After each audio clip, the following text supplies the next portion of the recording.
Remember to comment below if you want more videos about one specific topic, and do single quote forget to subscribe to the channel. How to balance time together and time apart to bring romance back. Living together and being married is always going to be a balancing act in terms of your responsibilities versus the time you manage to find together in order to connect with one another. In particular, the romantic connection can be hard to maintain the longer you are a couple because many other things get in the way, and not every couple makes this a priority. Spending quality time together. A lot of couples get resentful of their partner because their romance seems to have gone off the boil and sex has become a faint and dim memory because they haven't had it in so long. Couples with children will especially suffer from this problem. But it doesn't have to be this way. Romance and intimacy are possible if both partners agree to make time for it and prioritize it. In this way, you can balance the time together with the time apart.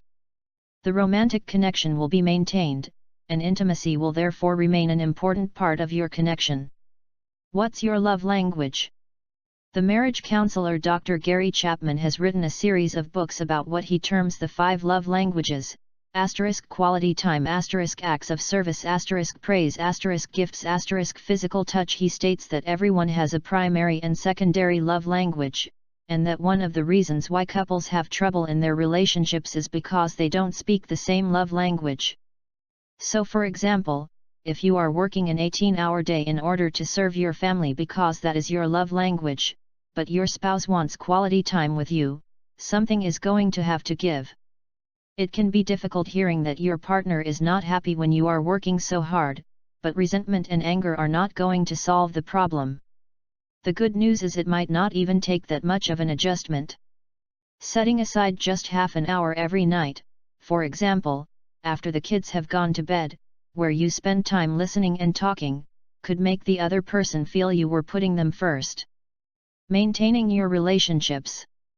Another issue couples face with regard to quality time is the commitment to the people in their lives before each met the other, such as parents, siblings, friends, and colleagues.